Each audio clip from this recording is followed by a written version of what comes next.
welcome to the news on ICTU-RTV. Coming up in this edition, we will have a summary of the bills tabled and scrutinized at the National Assembly as the March Ordinary Session continues. And then we will have a roundup of news-making events across Africa.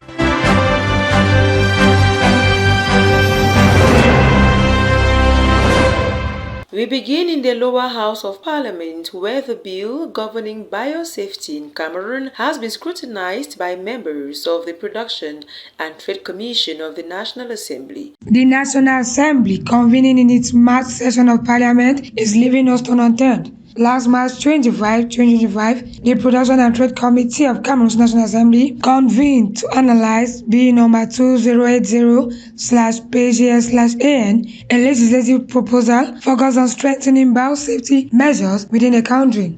The session, held in the Right Honorable Kavayeke Jibri's committee room, was presided over by Honorable Mbakam Tugagio. The bill, presented by Nana Abubakar Jallo, Minister Delegate to the Minister of Environment, Nature Protection and Sustainable Development, aims to bolster Cameroon's capacity to prevent and manage biological threats. Some key components of the legislation were disclosed, including the establishment of a national alert and surveillance system designed to detect and respond to pandemic and invasive species, as well as the implementation of penalties for biosecurity violations. The committee's scrutiny of the bill, which concluded at 4:30 p.m., represents a significant step towards its potential adoption. The detailed examination conducted by the National Assembly members will inform the committee's decision-making process, paving the way for further legislative action in the coming days. We stay at the National Assembly, where 3 bills have been tabled for scrutiny. The bills were tabled on March 26 by the Minister of Foreign Affairs. Activities at the National Assembly this March 26, 2025 began at 10:40 a.m. with a sitting of the Foreign Affairs Committee at the Right Honorable Kafayege Jibri Committee's room. Deliberations were led by the committee chairperson, Honorable Banmi Emmanuel Digan. The members of the Foreign Affairs Committee massively attended and took active part in the scrutiny of the bills that were referred to their competence.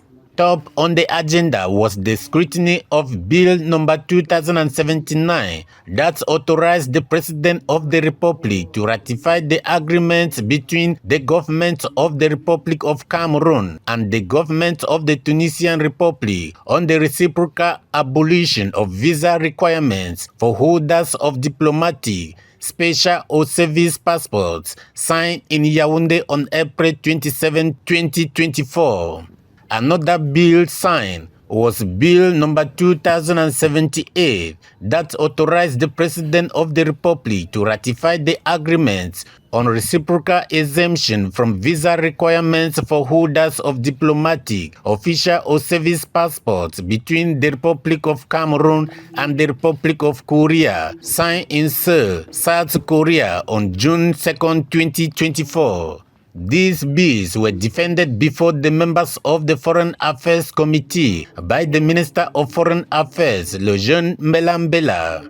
On the heels of the Minister of Foreign Affairs came the Minister of Forestry and Wildlife, Jules Dori Ndongo, who defended Bill number 2077 that authorized the President of the Republic to ratify the Cooperation Framework Agreement between the Republic of Cameroon and the Federal Republic of Nigeria on transboundary ecosystem conservation and sustainable management of forestry and wildlife resources, signed in Abuja, Nigeria on April 19, 2024. The ministers who filed past the Foreign Affairs Committee of the National Assembly during the sitting were assisted by Mr. Bolvin Wakata, the minister delegate at the Presidency of the Republic in charge of relations with the assemblies. The members of the Foreign Affairs Committee were assisted during this sitting by the 3 Secretaries General of the National Assembly.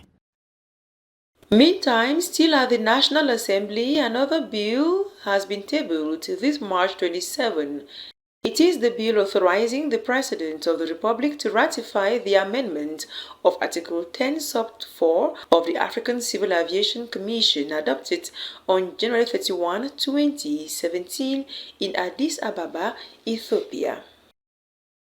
Let us now talk trans-border security in this newscast with this press release from the Ministry of Defense. The Ministry of Defense hereby informs on the night of Monday 24 to Tuesday 25 March 2025, a horde of heavily armed jihadist terrorists in several light tactical vehicles stormed the joint post of the Defense and Security Forces in the locality of Wulgu, Federal Republic of Nigeria, Sector 3 of the Multinational Joint Task Force MNJTF of the Lake Chad Basin Commission LCBC north of Kamburu, Ngala local government area bordering the town of Fotokol, Logun and Shari Division, far north region of the Republic of Cameroon.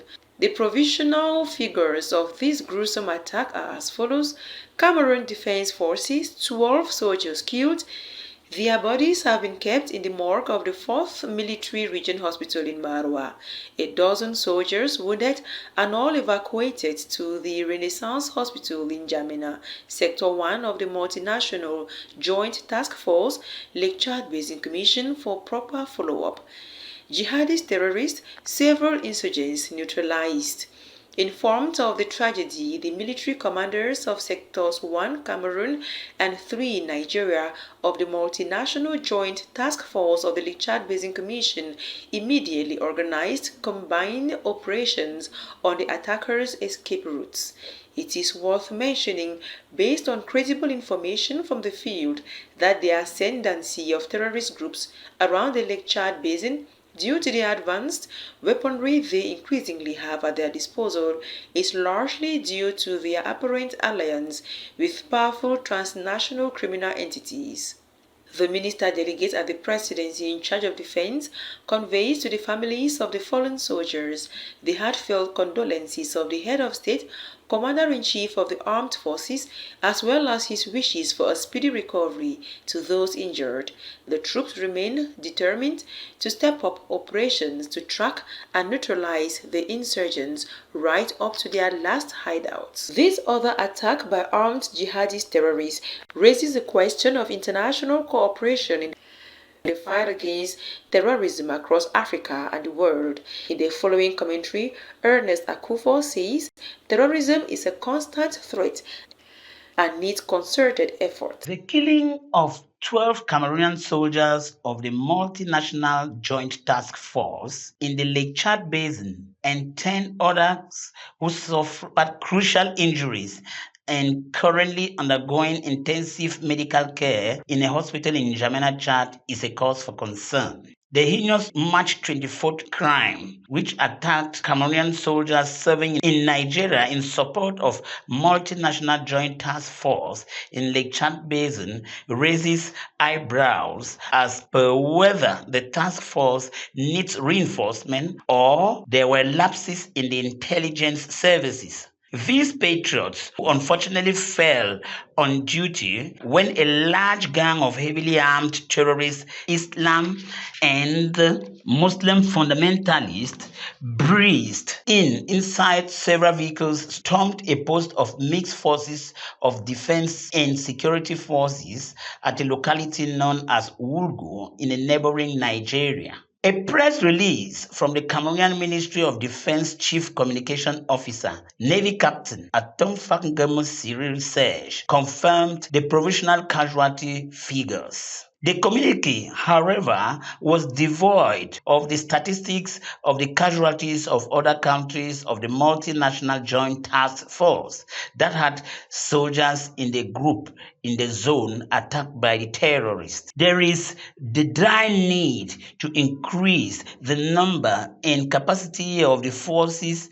in the Joint Task Force at the Lake Chad Basin as the number of terrorist forces keep increasing by the day, as with new recruitments as they enter into alliances with transnational criminal groups. The need for strong support from friendly countries who have been on the side of the Cameroonian and Multinational Task Force as is the case with the United States of America, which is reputed for her strong, unwavering commitment in the fight against terrorism in all parts of the world.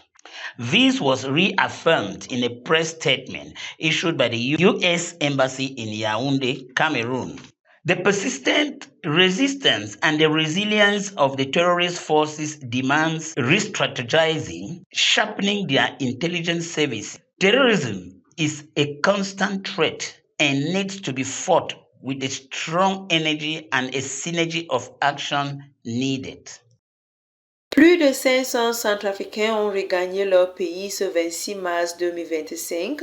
C'était au cours d'une cérémonie présidée par le ministre de l'administration territoriale pour la Tanganyika du côté de l'Est du Cameroun. Plus de détails avec Michel Betaïne. Dans le cadre d'un exercice de rapatriement libre, plus de 500 réfugiés centrafricains des camps de Kando Bandjere, à Garoua-Boulaye et de Genzo ont pris la direction de Beloko et de Berbarati en RCA. Installés depuis plus de 10 ans au Cameroun dans ces camps de réfugiés, ces ressortissants du pays voisin et amis ont pu reprendre le chemin de leur terre. Suspendus depuis quelques temps, ces rapatriements ont été relancés ce mercredi 26 mars 2025 par la représentante résidente du Haut Commissariat des Nations Unies pour les réfugiés, Yvette Mouemboudou, sous la supervision du ministre de l'administration territoriale, Paul Tanganyika. Au cours de son allocution durant la cérémonie avant le départ des réfugiés, le ministre a rappelé que cet exercice qui reprend est une volonté du président Paul Biya qui œuvre à la promotion du dialogue et de la paix en RCA pour que ces enfants installés hors de ses frontières puissent y retourner pour participer au développement de la Centrafrique. As you got in that report by Michel Betaïne, Minister Paul Tanganyika has bid farewell to some Central Africans who have opted for voluntary repatriation. Louisa Kinyoy tells us more. There is no place as secure as home. These apply specifically for refugees who find themselves far away from home as a result of certain factors. In Cameroon, especially in the eastern region, some of these refugees are set to regain the comfort of their homes thanks to the collaboration of the Cameroonian government and the United Nations High Commission for Refugees. The Minister of Territorial Administration at Tanganyika Paul is in the Gado Batzere camp, the biggest in Garoua-Boulaye, in the Lome and Jerem division of the East region. He is accompanied in this mission by the governor of the East region, Gregoire Vongo, alongside administrative authorities, security forces, and staff of the United Nations High Commission for Refugees (UNHCR), with its resident representative, Yvette Mouemboudou. The resident representative thanked the Cameroonian government for their continuous hospitality to refugees and the great leadership skills of President Paul Biya. While launching the departure of the refugees last March 26, Minister Tanganyika said the move is thanks to the relentless efforts of President Paul Biya towards peace. There are 254 refugees returning from Garoua-Boulaye in Cameroon to Beloko in the Central African Republic, while 269 refugees are returning from Kenzu refugee camp in Cameroon to Berberati in the Central African Republic, making a total of 523 refugees returning to the Central African Republic. Earlier previewed were 600 refugees, with 300 from each camp to travel. However, some travel arrangements were cancelled due to health reasons, while others were pregnant women who could not take the trip. Meanwhile, a handful of others had prepared to celebrate the Ramadan feast in Cameroon. Thus, they have rescheduled travel plans to avoid the inconvenience of planning the feast in a rush in their country.